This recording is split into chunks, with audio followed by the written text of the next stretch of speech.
जय बसुमतारी गामिनि मुङा आङो मथामबिल गामिनि नों सिगाङाव मा दोलोआव दं? आङो सिगाङावहाय भारतीय जनता पार्टी दोलोआव दंमोन। मा पदआव दं? सराइबिल मण्डलनि माइनरिटी मोर्चा हिसाबै आङो सराइबिल मण्डल माइनरिटी मोर्चानि आफादगिरि जानानै आं दैदेनबोबाय थादोंमोन। दिनै मा दोलोआव जइन जाखो? आङो दिनैहाय जोंनि नैबे बिटिआर हालामाव जे इउपिपिएल हान्जाया जोंनि हारिनि थाखाय मोजां खामानि मावगासिनो दं आरो जोंनि ओनसोलखौ जौगाहोनायाव खामानि मावगासिनो दं।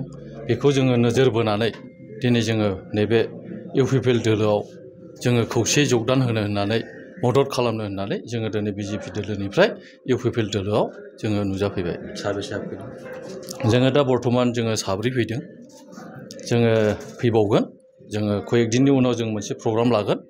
बे प्रग्रामनि गेजेरजों जों गोबां माखासे बुथनि आफादगिरिफोर दं, बिसोरखौबो जों जयनिं खालामगोन। नोंथाङा बिजेपि दोलोनिफ्राय रिजाइन होखाबायना? आङो थांनाय 10 तारिख खालिनो आङो बिजेपि दोलोनि माइनरिटी मोर्चानि आफादगिरिखौ आङो रेजिगनेसन होखादों। उननि समाव नोंथाङा इउपिपिएल जों माबायदि हाबा मावो? आङो उननि समाव आङो इउपिपिएलनि जानानै आङो जेसेबां हागौ एसेबां आङो जोंनि इउपिपिएल दोलोखौ गोख्रों खालामलांनो होननानै आं मावलांगोन। आं बेखौ आसा खालामनानै आङो बे पार्टियाव जगदान जाफैदों। जय बसुमतारी गामिनि मुङा आङो मथामबिल गामिनि नों सिगाङाव मा दोलोआव दं? आङो सिगाङावहाय भारतीय जनता पार्टी दोलोआव दंमोन। मा पदआव दं? सराइबिल मण्डलनि माइनरिटी मोर्चा हिसाबै आङो सराइबिल मण्डल माइनरिटी मोर्चानि आफादगिरि जानानै आं दैदेनबोबाय थादोंमोन। दिनै मा दोलोआव जइन जाखो? आङो दिनैहाय जोंनि नैबे बिटिआर हालामाव जे इउपिपिएल हान्जाया जोंनि हारिनि थाखाय मोजां खामानि मावगासिनो दं आरो जोंनि ओनसोलखौ जौगाहोनायाव खामानि मावगासिनो दं। बेखौ जोङो नोजोर बोनानै दिनै जोङो नैबे इउपिपिएल दोलोआव जोङो खौसेयै जगदान होनो होननानै मदद खालामनो होननानै जोङो दिनै बिजेपि दोलोनिफ्राय इउपिपिएल दोलोआव जोङो नुजाफैबाय। साबेसे हाबफैदों? जोङो दा बर्थमान जोङो साब्रै फैदों। जोङो फैबावगोन। जोङो कयेक दिननि उनाव जों मोनसे प्रग्राम लागोन। बे प्रग्रामनि गेजेरजों जों गोबां माखासे बुथनि आफादगिरिफोर दं, बिसोरखौबो जों जयनिं खालामगोन। नोंथाङा बिजेपि दोलोनिफ्राय रिजाइन होखाबायना? आङो थांनाय 10 तारिख खालिनो आङो बिजेपि दोलोनि माइनरिटी मोर्चानि आफादगिरिखौ आङो रेजिगनेसन होखादों। उननि समाव नोंथाङा इउपिपिएल जों माबायदि हाबा मावो? आङो उननि समाव आङो इउपिपिएलनि जानानै आङो जेसेबां हागौ एसेबां आङो जोंनि इउपिपिएल दोलोखौ गोख्रों खालामलांनो होननानै आं मावलांगोन। आं बेखौ आसा खालामनानै आङो बे पार्टियाव जगदान जाफैदों।